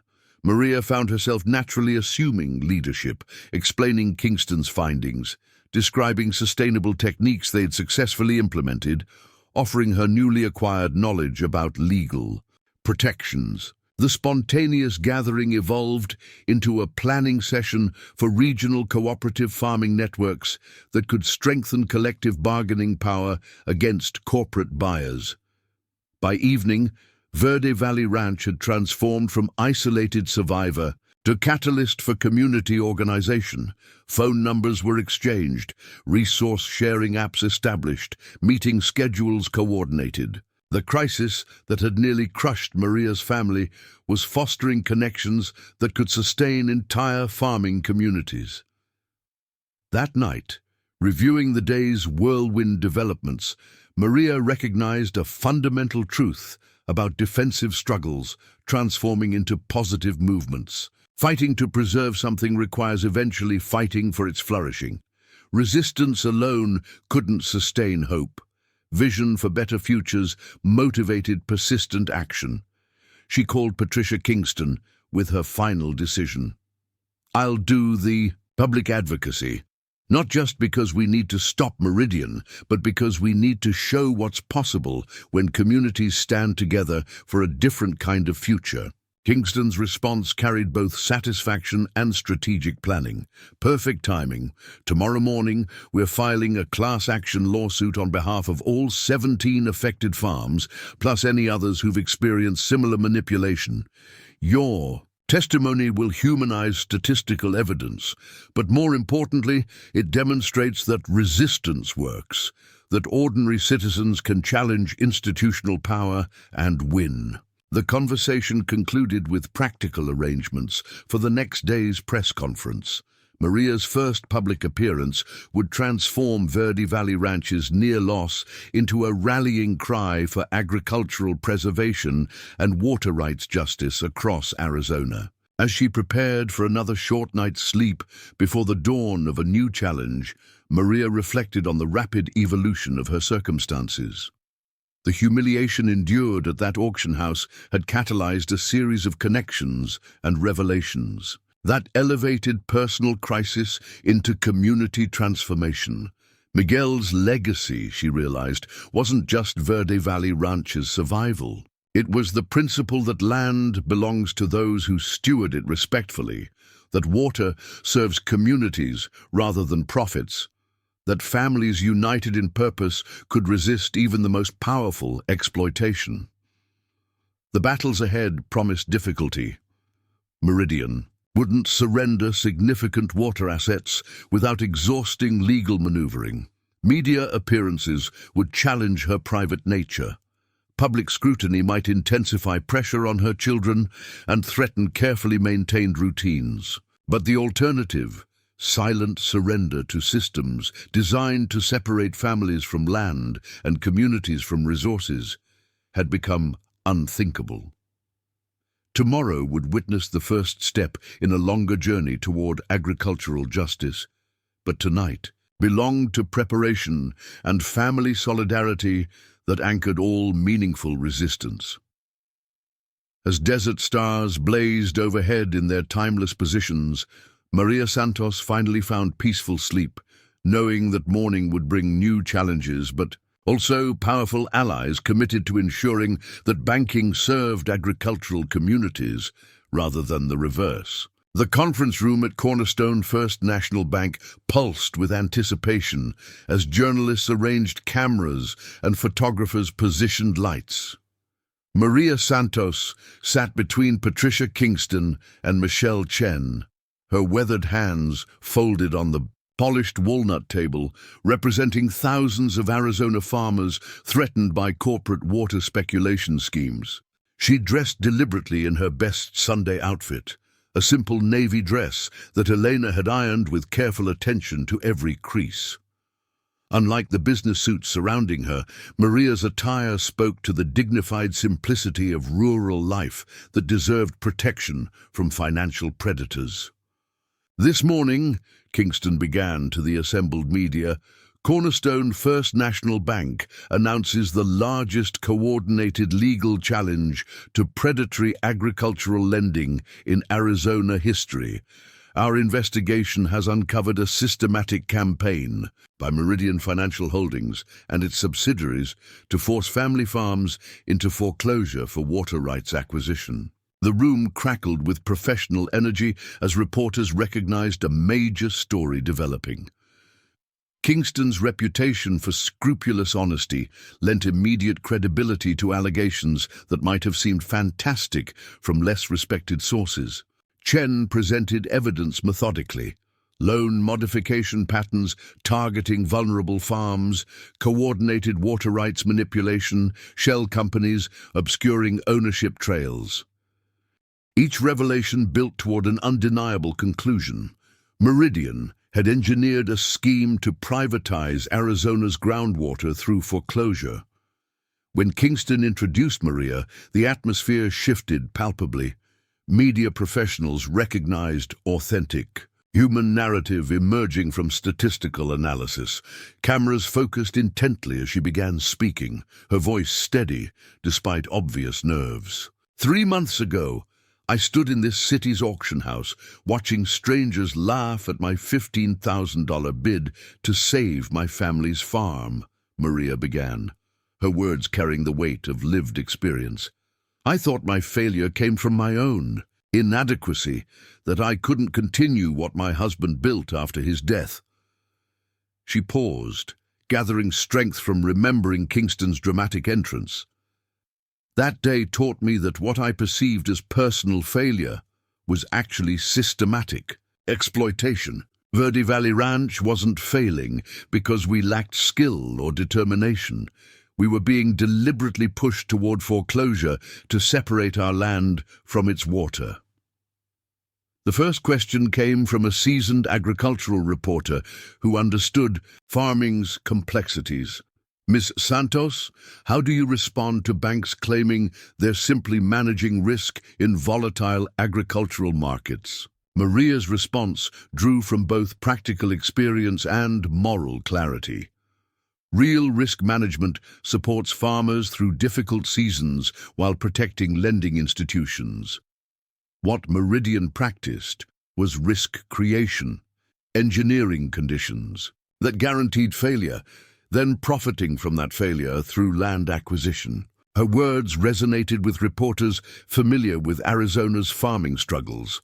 Traditional media narratives often portrayed agricultural foreclosures as inevitable results of changing economics. Maria's testimony offered a more troubling explanation that promised rich, investigative stories. Throughout the press conference, she maintained focus on tangible impacts over abstract policy debates. She described neighbors who'd lost generational farms, children forced to relocate from rural schools, communities losing local food sources. Each example personalized Meridian's actions with concrete human consequences. The breakthrough moment came when a Phoenix television anchor asked about water privatization fears. Maria's response synthesized personal experience with broader environmental justice concerns that would resonate far beyond banking circles. Water belongs to no single person or corporation, she declared with conviction. In the desert, water sustains life itself. When companies manipulate families into giving up water rights, they're not just changing ownership, they're threatening Arizona's future survival as a farming state. The soundbite captured essential truth that would dominate coverage. Kingston's team had prepared for various questions, but Maria's authentic articulation exceeded their most optimistic projections. She spoke with the authority of someone who defended something fundamental against powerful opposition. As the press conference concluded, multiple outlets requested follow-up interviews. National networks recognized the story's potential implications for rural America's financial struggles. Agricultural publications sought deeper exploration of sustainable farming practices under corporate pressure. Outside the conference room, Kingston pulled Maria aside. That was extraordinary. You transformed complex financial crimes into a moral imperative that anyone can understand. Preserving family farms isn't just nostalgia, it's protecting essential resources for future generations. The following week erupted with activity across multiple fronts. The class action lawsuit triggered immediate responses from Meridian's legal army, who deployed procedural challenges designed to delay hearings indefinitely. But Kingston had anticipated such tactics, filing motions in federal court that bypassed state-level obstruction. Meanwhile, Maria's testimony resonated far beyond legal circles. Local restaurants began displaying "Supporting Verde Valley Ranch" signs, pledging to source produce exclusively from farms fighting corporate water consolidation. Church groups organized solidarity events, not just raising funds but educating communities about groundwater threats. Carlos Santos became an unexpected advocate himself when his middle school invited him to explain his family's situation during Environmental Week. At 12, he possessed his father's technical knowledge and his mother's moral clarity, describing irrigation innovations with the same passion he expressed about justice. "My family almost lost our farm to companies who want to own the water. Under our feet, he told his classmates confidently, but we're fighting back with better farming methods and community support. Every farm that survives keeps food growing locally and water available for everyone. His presentation inspired students to organize their own support event, a farmers' market on school grounds featuring Verde Valley Ranch produce and neighboring sustainable farms. Parents who attended recognized how corporate water speculation threatened not just rural families, but future food security for entire communities. Isabella, despite her youth, contributed uniquely by creating artwork depicting the invisible water beneath farmland as life-giving veins connecting all living things. Her drawings appeared on CSA share boxes, transforming mundane vegetable deliveries into educational moments about aquifer protection and sustainable agriculture. The Rodriguez family's establishment on shared Verde Valley Ranch acreage proved remarkably successful. Their traditional Mexican vegetables attracted new market segments, while their experienced labor helped Maria accelerate organic certification processes. The cooperative model demonstrated how family farms could thrive through resource sharing rather than competing for survival. Meanwhile, Cornerstone's Rapid Response Fund began transforming vulnerable farms throughout Arizona. Rather than waiting for legal victories, Kingston provided immediate assistance: infrastructure upgrades, reducing water usage, organic certification support, legal protection against meridian harassment. Each successful intervention strengthened the broader movement's momentum. 6 weeks after the press conference, Arizona's Water Commission scheduled hearings on proposed regulations limiting corporate water rights ownership. Meridian deployed teams of lobbyists to oppose any restrictions, while Kingston coordinated testimony from affected farmers to demonstrate necessity for stronger protections. Maria found herself increasingly comfortable in advocacy roles, but she never lost connection to daily farming rhythms. Each morning began with soil checks and irrigation maintenance before traveling to hearings or interviews. This grounding in practical agriculture lent authenticity to policy arguments that purely academic environmentalists couldn't match. The breakthrough arrived unexpectedly through international attention. A documentary crew from Germany, investigating global water privatization trends, featured Verde Valley Ranch as a success story of community resistance. Their film premiered at the Berlin Environmental Film Festival, drawing global scrutiny to Arizona's water battles. European media coverage particularly embarrassed Meridian's parent company, which maintained public commitments to sustainable development while pursuing resource privatization in the American Southwest. The contradiction forced explanations. To international investors concerned about ethical business practices, domestically, momentum built through careful organizing. Kingston's network of regional banks formed an alliance promoting agricultural stewardship lending, financial products, supporting multi-generational family farming rather than quick profit extraction. Traditional banks, observing public admiration for Cornerstone's principles, began reconsidering their own predatory practices. The political breakthrough came when Arizona's junior senator, facing tough re-election prospects, embraced agricultural protection as a campaign platform. Senator Barbara Chen's legislation proposed federal oversight of any financial institution acquiring more than 10% of a state's water-producing properties within 5 years. Family farms represent America's original entrepreneurship. Chen declared at a rally on Verde Valley Ranch, "When banks manipulate families into surrender instead of supporting their success, we're losing more than property. We're losing our national character." Her words echoed Martin Luther King Jr.'s understanding that economic justice forms the foundation for all other freedoms. Without secure access to productive land and water, rural families couldn't participate meaningfully in democratic society. The rally drew over 500 supporters, including members of the Apache Nation whose ancestral water rights had been similarly threatened by corporate maneuvering. Maria found herself forming unexpected alliances across cultural boundaries, united by shared dependence on Arizona's groundwater. "Our reservations face the same corporate schemes," explained tribal elder Joseph Runningbear.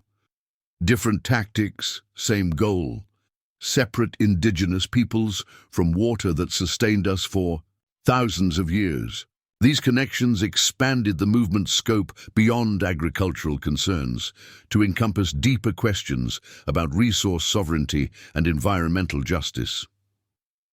Corporate water speculation threatened anyone without sufficient capital to compete. In privatized markets, small farmers, native communities, working-class urban residents. As summer intensified, Verde Valley Ranch demonstrated tangible success through crisis transformation. Organic certification proceeded ahead of schedule, with premium buyers securing advance contracts for certified produce. The CSA program expanded to 250 subscribers, creating stable income while building consumer awareness about sustainable farming. Educational initiatives flourished as families from Phoenix drove out weekends to participate in farm workshops. Children learned about soil ecosystems while adults discovered connections between water conservation and food quality. These events generated additional revenue while cultivating new generations of agricultural advocates. Isabella's artistic talents evolved into a community project when she collaborated with local art students to create a mural depicting Arizona's food and water systems. The installation at Phoenix's public market featured flowing aquifers, diverse crops, and family farmers as essential components of sustainable communities. Tourists stopping for photographs often inquired about the narrative, spreading awareness. Organically, behind the public success, legal battles intensified. Meridian's attorneys exploited every procedural delay while simultaneously attempting to accelerate remaining foreclosures before potential regulatory changes. Each week brought new challenges requiring immediate response from Kingston's expanding legal team. The crisis peaked when Meridian's private security firm conducted property assessments on several vulnerable farms, photographing irrigation systems and interviewing neighbors about water usage patterns. These activities, while technically legal, constituted obvious intimidation designed to discourage resistance. Maria's response revealed how dramatically her leadership capabilities had evolved. Rather than reacting defensively, she orchestrated a coordinated response utilizing newly formed alliances. Farmers organized rotating watches documenting all corporate surveillance activities. Legal observers accompanied every Meridian representative, ensuring no laws were violated through intimidation. "They want us afraid, isolated, convinced resistance is futile." Maria addressed a community meeting that drew farmers from 3 counties. "But isolation created our vulnerability. Unity builds our strength. Every farm that refuses intimidation inspires others to stand firm." Her words particularly moved elderly farmers who'd survived previous agricultural crises through community solidarity. Many recalled cooperative movements from the 1970s that had protected family farms through collective bargaining and shared resources. The generational perspective provided vital context for contemporary struggles. Predatory lending wasn't new. Its methods simply adapted to each era's regulatory environment. Understanding this pattern helped counter Meridian's narrative portraying foreclosures as natural market adjustments rather than engineered outcomes. 3 months after starting their public campaign, tangible victories emerged. Federal banking regulators launched formal investigations into Meridian's agricultural lending division. The investigation forced disclosure of internal documents, revealing explicit strategies for targeting vulnerable farms near aquifer resources. One particularly damaging memo outlined psychological pressure points for encouraging foreclosure acceptance, timing modifications during family stress events, denying workout options that regulations required, using assessment fees to compound financial strain. These documents validated every suspicion that had driven Kingston's initial intervention. Media coverage shifted from sympathetic human interest stories to aggressive investigative reporting. National news anchors discussed the Santos revelations when describing how one family's resistance had exposed nationwide patterns of agricultural exploitation. Major newspapers launched editorial campaigns demanding federal legislation to prevent financial institutions from acquiring controlling interests in water rights. The public pressure culminated in Meridian's board announcing an independent review of their lending practices while pledging cooperation with all investigations. Corporate spin couldn't obscure the panicked retreat behind seemingly voluntary reforms. Private communications intercepted by investigators revealed frantic attempts to settle pending cases before damaging trials could proceed. Maria maintained perspective throughout expanding media attention. Success meant more than punishing corporate wrongdoing. It required establishing sustainable systems, preventing similar exploitation in future. Her advocacy focused increasingly on positive alternatives rather than negative condemnation. Protective regulations matter, but community resilience provides lasting defense, she emphasized in one televised interview. Strong local food networks, cooperative farming arrangements, ethical lending institutions, these foundations enable families to resist external pressures while meeting essential community needs. The philosophy attracted other community organizers facing different corporate threats. Speaking invitations arrived from groups fighting water privatization in California, land speculation in Texas, mineral rights manipulation in Colorado. Maria accepted selectively, ensuring Verde Valley Ranch's continuing operations remained her priority. October brought the first major legal victory when Judge Harold Morrison ruled that Meridian had violated state banking regulations through systematic loan modification discrimination against agricultural borrowers. The preliminary injunction froze all pending foreclosures and required review of modifications implemented during the previous 24 months. The evidence demonstrates a clear pattern of targeting farms with significant water resources through financial instruments designed to guarantee failure rather than manage risk, Morrison wrote in his opinion. Such practices violate both the letter and spirit of agricultural protection statutes.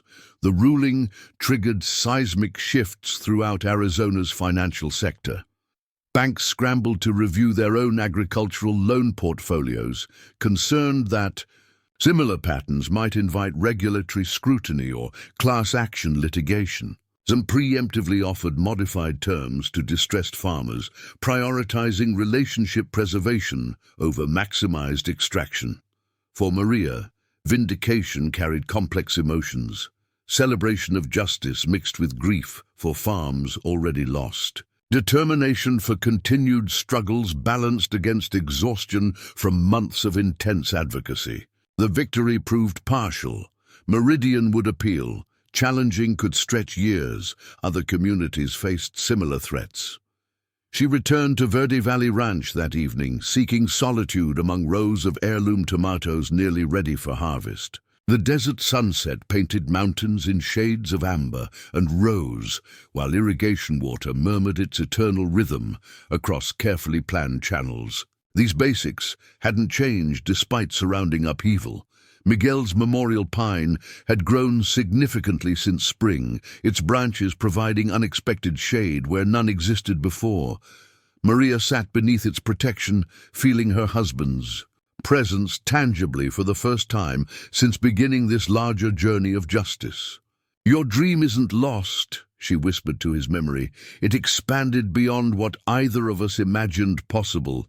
Verde Valley Ranch anchors a movement now, protecting what you taught me, that land and water and community matter more than profit." The reflection brought clarity about paths forward. Their immediate crisis had stabilized through Kingston's intervention and community support. Legal challenges would continue engaging corporate power. But sustainable transformation required building alternatives rather than merely resisting exploitation. That night, Maria drafted plans for Verde Valley Ranch Academy, a formal educational program combining traditional farming wisdom with modern sustainable techniques. The initiative would honor Miguel's legacy while addressing documented shortages of young farmers equipped to maintain America's food production capacity. The Academy's vision encompassed more than technical training. It proposed cultivating holistic understanding of agriculture as environmental stewardship, community connection, and cultural preservation. Students would learn soil science alongside indigenous planting practices, water conservation technology, together with traditional irrigation knowledge. Funding partnerships crystallized rapidly as various interests recognized mutual benefits. Agricultural universities needed practical field experience sites. Environmental organizations wanted demonstration spaces for sustainable practices. Philanthropic foundations sought effective programs addressing rural economic development through traditional livelihoods. Most importantly, neighboring farmers expressed interest in hosting apprentices, sharing equipment, and collaborating on marketing initiatives. The cooperative networks formed through crisis resistance evolved into permanent infrastructure supporting regional food systems. By late autumn, Verde Valley Ranch had transformed from nearly lost family operation to successful case study in agricultural resilience. Production continued increasing under organic certification processes, while educational programs drew consistent participation. Financial stability emerged through diversified revenue streams, CSA shares, farmers market sales, workshop fees, consulting arrangements.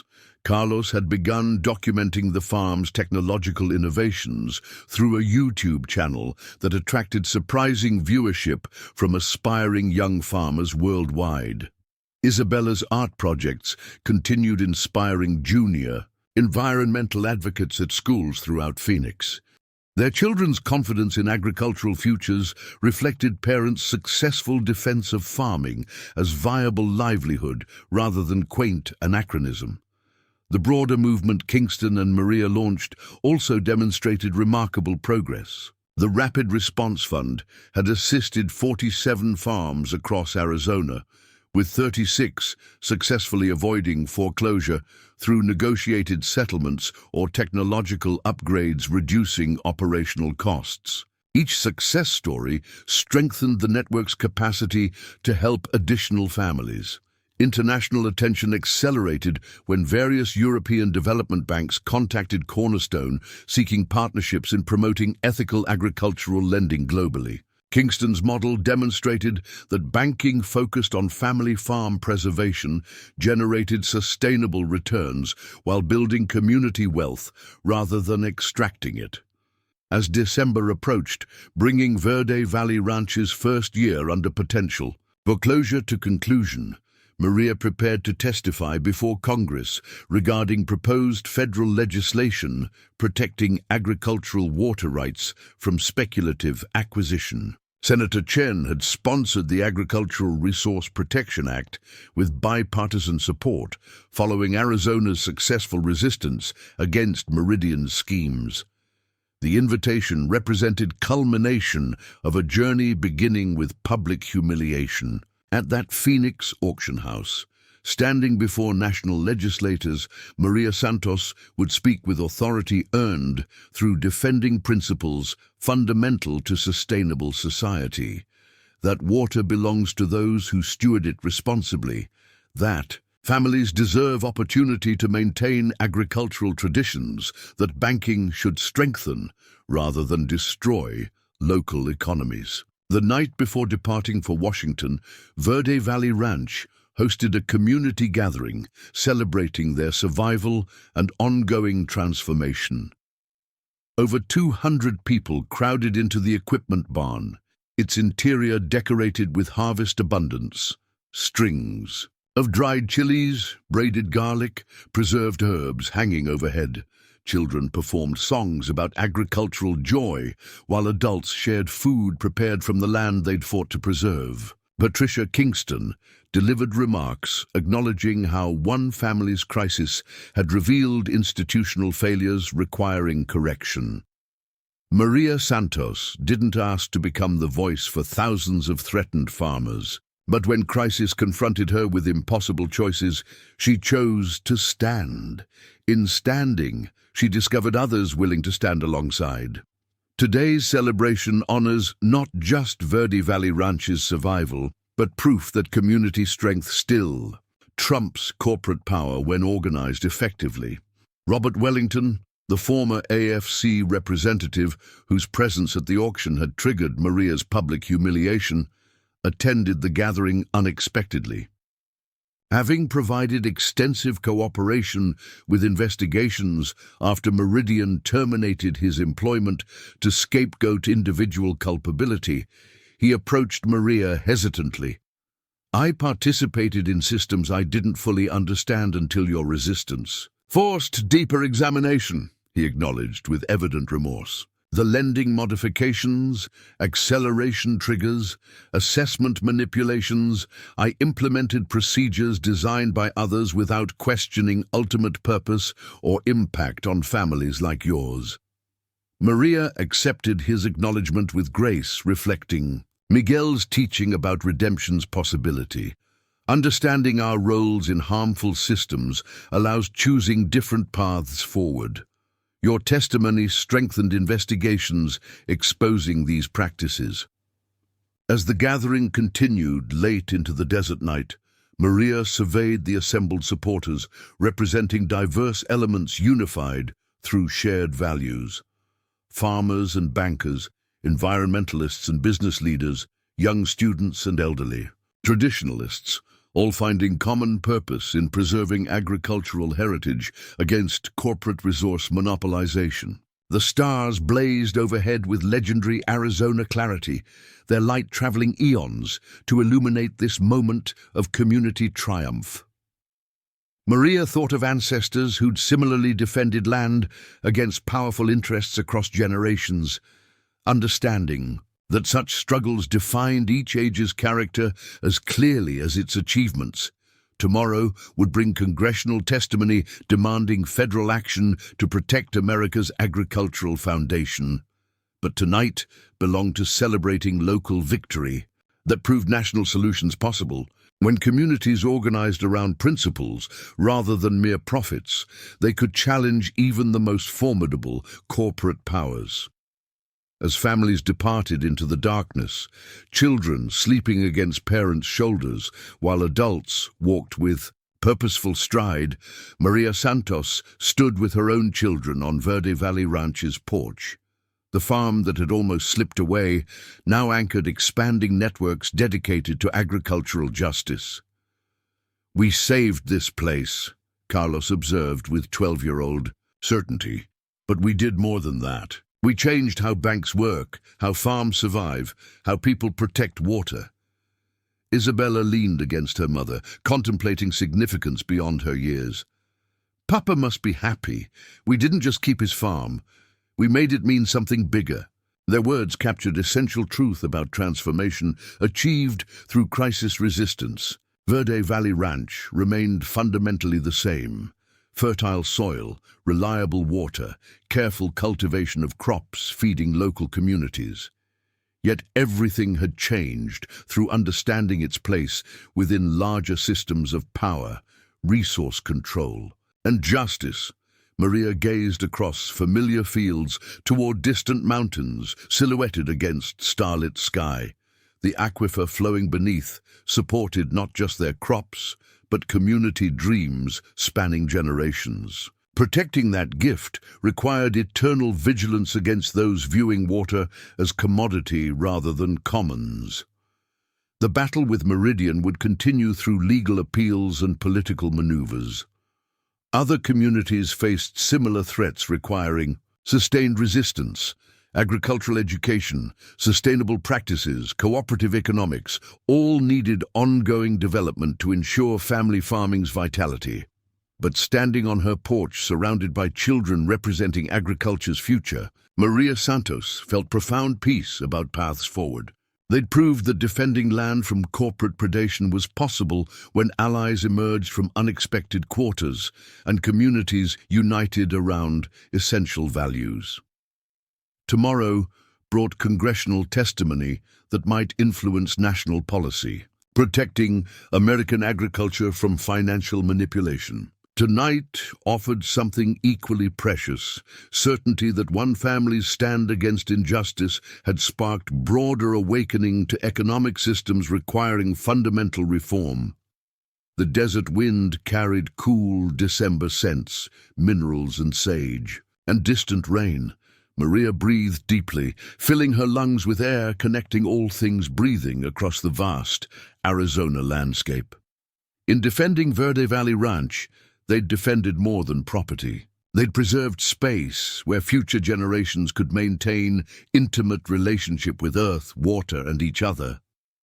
As she guided her children inside toward well-earned rest, Maria understood that their greatest victory transcended any specific achievement. They demonstrated that ordinary families facing impossible odds could prevail through courage, community, and commitment to principles larger than individual survival. The legend of Verde Valley Ranch's resurrection would inspire the farmers fighting corporate water speculation across America's changing West. But for Maria Santos, the most enduring legacy lived in her children's confidence that agriculture remained noble calling, worthy of their generation's talents and dedication. Tomorrow would begin writing new chapters in their continuing story of resistance and renewal. Tonight concluded the first, with Verde Valley Ranch still growing, still feeding, still connecting human purpose to Earth's eternal cycles under Arizona's boundless sky. Up next, you've got two more standout stories right on your screen. If this one hit the mark, you won't want to pass these up. Just click and check them out. And don't forget to subscribe and turn on the notification bell so you don't miss any upload from us.